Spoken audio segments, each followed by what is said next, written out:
Hola, bienvenidos a Hoy con Silvia Trujillo, un espacio para que estemos más conscientes, más presentes y más conectados. Hola a todos, bienvenidos a este nuevo episodio donde vamos a hablar de rumiar. Sin duda es normal y muy necesario pasar algún tiempo reflexionando sobre una situación en la que las cosas no salieron bien o de pronto no tuvimos el resultado que esperábamos. Pero cuando esa reflexión se vuelve como eterna y obsesiva, deja de ser una reflexión y se convierte en una rumiación. De ahí el tema del episodio de hoy. Seguro lo han oído por ahí y le dicen a uno como no te quedes rumiando en eso o no hay que seguir rumiando en eso, y de eso es de lo que quiero hablar hoy precisamente, de ese lugar al que a veces llegamos de quedarnos como repasando excesivamente una situación. Entonces, ¿qué es la rumiación o a qué nos referimos cuando hablamos de rumiar o de que no debemos rumiar? Según el diccionario de la Real Academia Española, rumiar es la acción de masticar 2 veces algo para volverlo a tragar. Lo hacen principalmente las vacas y los caballos, creo que también. Pero también la RAE lo define como la acción o el proceso de pensar profundamente en algo. Esta última me pareció bonita, ¿no? Porque no le veo nada malo a pensar profundamente en algo. Entonces dije, entonces, ¿de dónde se vuelve problemático el tema? Pues es en el mundo de la salud mental, porque se ha empezado a utilizar este término, el de la rumiación, para referirnos a la insistencia repetitiva en pensamientos y sentimientos que nos estancan en un ciclo obsesivo y no nos permiten avanzar respecto a algún tema, alguna situación o alguna relación. Entonces, mirándolo desde este enfoque y desde este contexto, me pareció interesante analizarlo para este episodio. ¿Por qué? Porque se refiere a cuando nos quedamos como masticando o repasando horas y hasta años una misma situación, por lo general, diría en el 99% de las veces negativa, sin llegar a resolverla, simplemente masticándola y masticándola y dándole vueltas y dándole vueltas. Y entonces, investigando, encontré que hay por lo menos 4 formas en las que rumiamos. Y vale la pena que las entendamos para que distingamos de dónde pasamos de esa definición de ser una reflexión profunda de un tema que les dije que está chévere a volverse algo complejo y conflictivo para nosotros. Entonces, el primer tipo de rumiación es la rumiación reflexiva. Esta es la que se refiere a ese análisis profundo respecto a una situación o una relación que nos ayuda a encontrar soluciones respecto a lo que pasó. Entonces, miren qué interesante.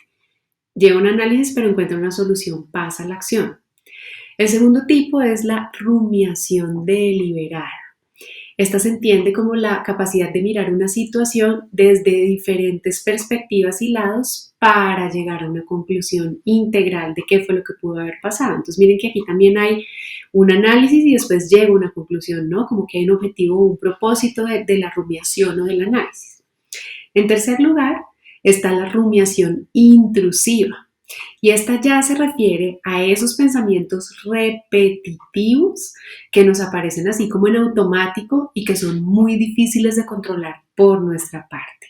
Entonces yo creo que ya en esta tercera empezamos a pasar ese lado como más complejo del tema de la rumiación. Y finalmente tenemos el cuarto tipo de rumiación, que es la rumiación melancólica, que es hacer lo que les acabo de explicar en la anterior, pero con patrones de pensamiento y sentimientos negativos y repetitivos, pero que nos mantienen anclados en una situación del pasado y que, como el ancla lo indica, no nos dejan avanzar ni fluir en ese tema, en esa relación o en esa situación. Por supuesto, como les mencioné, las 2 primeras no son negativas, sino que incluso pueden ayudarnos a aprender de las situaciones que hemos experimentado y a tomar medidas diferentes en adelante, que desde mi perspectiva es valiosísimo y muy necesario frente a cualquier situación de dificultad que se nos presente en cualquier área de nuestra vida.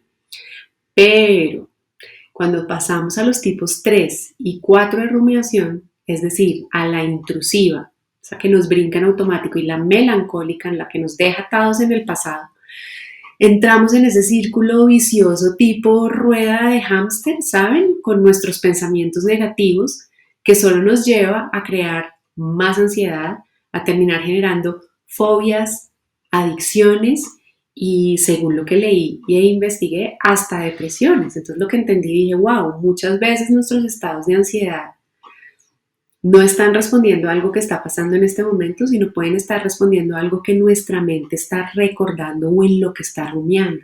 Igual con la depresión. Interesante, ¿no?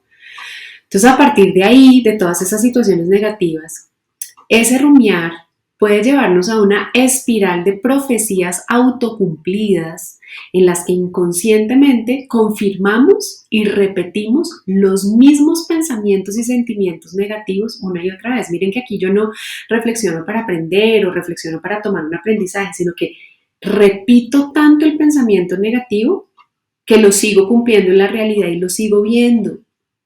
Entonces ahí sigo creyendo que tengo razón y sigo ampliando más el tema y profundizando la herida. ¿Por qué? Porque cuanto más reflexionamos sobre estos pensamientos, acuérdense, los melancólicos o los intrusivos, vamos creando más vías y patrones neuronales que los mantienen vivos y verdaderos. Así hayan sido cosas que pasaron hace años o así haya sido una situación, saben, que ya no tienen nada que ver con nuestra realidad. El patrón y el circuito neuronal quedan creados gracias a la repetición. Entonces, por eso es que les tenemos que poner mucho, mucho cuidado. Entonces, como podemos ver entonces, el hábito de rumiar puede tener un gran impacto en nuestra salud mental, manifestándose, como les dije ahorita, en episodios como ansiedades, depresiones, pero también en otros casos que consideramos más leves, pero que no son menos graves, como el insomnio, que cada vez oigo más en consulta, y otro tipo de conductas adictivas u obsesivas, no necesariamente en el mismo aspecto de la vida en el cual se me genera la rumiación, sino me crea esa respuesta automática frente a otras situaciones y relaciones. También encontré, investigando para el episodio de hoy, que el hábito de rumiar, esa repetición mental constante de algo que nos molestó o nos dolió, también magnifica y prolonga tanto los estados de mal genio como de estrés. Entonces, no sé si a ustedes les ha pasado, a mí sin duda, pero hay muchas veces en las que digo que todo me irrita y no sé por qué, y puede ser que hay un hábito de rumiación ahí detrás que no hemos logrado identificar. Entonces, creo que por todo lo anterior, vale la pena ponerle cuidado a este hábito y buscar formas de salir de él, porque sin duda, cuando pasamos a los tipos 2 y 3, repetitivo y melancólico, es un hábito muy nocivo para nosotros. Y creo que marcar la línea entre hasta cuándo es bueno y cuándo no es muy difícil. Es por eso que les comparto acá 9 ideas para que dejemos de rumiar o le pongamos cuidado a nuestra rumiación.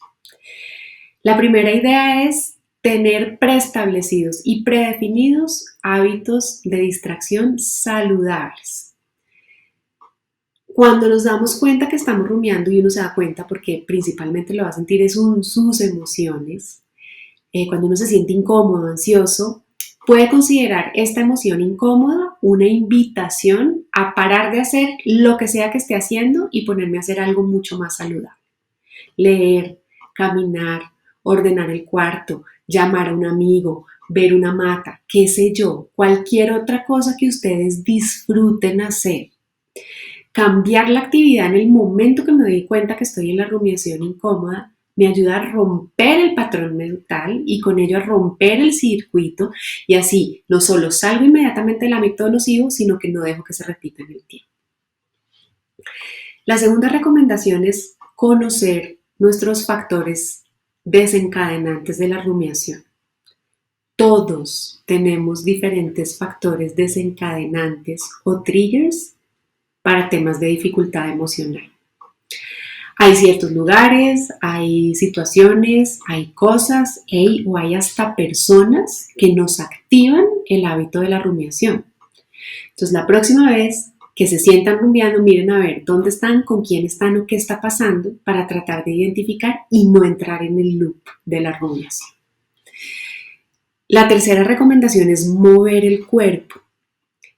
La actividad física y el ejercicio ayudan muchísimo a disminuir la rumiación al tiempo que nos ayudan a subir y elevar los niveles de serotonina y de dopamina en nuestro cuerpo, lo cual ayuda fisiológicamente a romper los ciclos de pensamiento negativo. Entonces, el hábito de mover el cuerpo rompe también los patrones mentales y por eso es tan importante. La cuarta idea o recomendación es pasar tiempo en la naturaleza. Justo en este momento miro en mi jardín y hay 3 rosas amarillas hermosas y como que me sacan de todo lo que estoy haciendo y me dejan presente en el momento. Entonces, no sé ustedes, pero yo cuando me quedo viendo esas rosas, por ejemplo, o la luna, o un cielo repleto de estrellas, o un atardecer, como que me desconecto de todo lo demás y como que se calla un poco el monólogo interno que tenemos todo el tiempo. Entonces, consentir un animalito también, ¿no?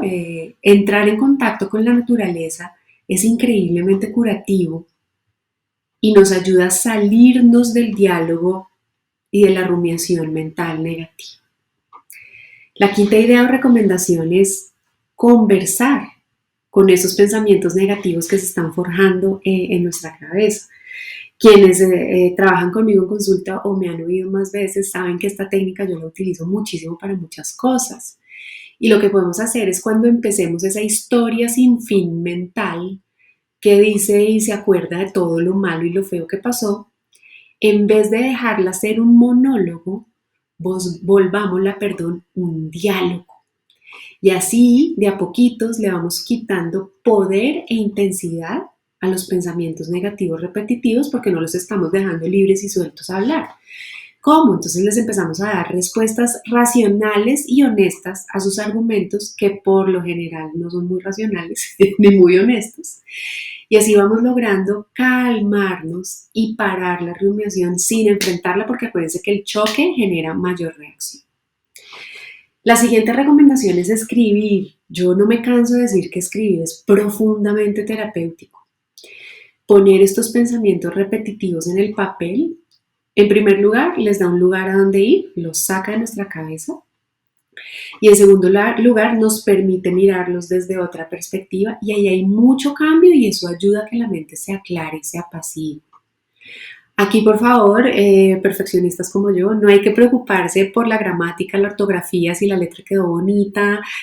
Lo único que hay que hacer es sacar esos pensamientos de nuestra mente y de nuestro cuerpo y ponerlos en algún lugar. Otra recomendación es ponerle un horario en la agenda a la preocupación. Y sí, sé que suena un poco rarísimo, como poner en mi agenda de 9 a 9:15 me voy a preocupar, pero la verdad es que sí encontré que programar un tiempo de preocupación o un lapso y escribirlo en la agenda es una técnica que se utiliza mucho en una terapia que se llama la terapia conductual, que ha mostrado resultados muy interesantes ayudando a personas a bajar sus niveles de ansiedad. Entonces yo creo que vale la pena y es que el ponerle ese tiempo en la agenda y ese lapso cerrado evita que uno se quede todo el tiempo rumiando o preocupándose o que lo haga en cualquier momento del día. Entonces esta idea de establecer ese tiempo de preocupación contemporizador y alarma incluido ayuda mucho a que la mente se organice y sepa, este es el rato de votar y ya después hago lo demás. La recomendación es que no sea más de 30 minutos, ¿no? Son 3 horas de preocupación al día. Acá otra cosa importante es que no sea antes de dormir, porque no es la energía ni la vibra con la que nos queremos ir a descansar. La siguiente recomendación es hablar, y miren que como con todas, pues dependerá de cada uno de nosotros, del momento y del tema. ¿Por qué hablar? Porque muchas veces la rumiación está relacionada con algo que pasó con alguien más. Como siempre les digo yo, si es posible hablar directamente con la persona involucrada, ayuda muchísimo. Pero yo sé que no siempre es posible y que no siempre es lo mejor que puede pasar. Entonces, si no es posible hablar directamente con la persona por la razón que sea, y lo entiendo, lo que podemos hacer es, que es la última recomendación, buscar ayuda. Porque lo que sí se ha demostrado, y esto es una técnica comprobada desde el sistema de Alcohólicos Anónimos, es que el simple hecho de uno verbalizar ante alguien más lo que le pasa, ya de por sí es terapéutico y poderoso. Entonces, esta última es, para mí nunca es una mala idea hablar con alguien neutral y especializado sobre lo que me está pasando. Un coach, un terapeuta, un psicólogo, un chamán, lo que ustedes prefieran. Esto aquí tiene que funcionarle a cada quien. Pero lo cierto es que en consulta, en sesión o como lo llamen, uno puede llegar a comprender las raíces de su rumiación y puede empezar a trabajar en identificar mecanismos de afrontamiento saludables que lo ayuden a gestionar la situación en vez de negarla o quedarse anclada en ella. Para cerrar entonces, tengan en cuenta que la rumiación implica una preocupación que está caracterizada por la presencia de pensamientos y sentimientos negativos repetidos, que hay 4 tipos, 2 que son sanas porque nos invitan a la acción y a la reflexión y 2 que son muy complejas, la intrusiva y la melancólica, porque escapan de nuestro control y como que nos atacan en cualquier momento. Es un hábito que, sobre todo en estos 2 últimos casos, puede tener un impacto negativo en nuestra salud mental cuando no lo aprendemos a gestionar, a controlar o a identificar, pero que con los mecanismos de respuesta adecuados es posible canalizar para ayudarnos a volver a estabilizar y volver a estar en bienestar. Y lo que hice en el episodio de hoy fue, además de explicarles de qué se trata, compartirles 9 ideas o recomendaciones de qué hacer para identificar este hábito nocivo y no dejar que llegue a atentar en contra de su salud mental y emocional. Finalmente, quiero que tengamos en cuenta que siempre va a ser fácil caer en el hábito de rumiar. Recuerden que si uno no lo controla, el problema está ahí, en dejarlo desbocarse. El problema no está en que el hábito exista per se. No es que nos juzguemos cada vez que me siento rumiando, estoy mal. No, es aprenderlo a gestionar. Porque al final, como con la mayoría de temas relacionados con nuestra mente y con nuestras emociones, lo mejor es aprender a aceptarlos con tranquilidad, a permitirles reaparecer, pero ya tenemos estrategias para ayudarnos a gestionarlos, porque presionarnos, juzgarnos o condenarnos por hacer o por sentir solo va a exacerbar más esos pensamientos y esos sentimientos negativos. Espero que el episodio de hoy les aporte. Para mí, como siempre, una delicia compartir este espacio con ustedes. Pasen y me dejan sus comentarios, sus ideas y lo que este episodio pueda aportar en general. Les dejo un abrazo gigante y nos oímos en el próximo. Bye.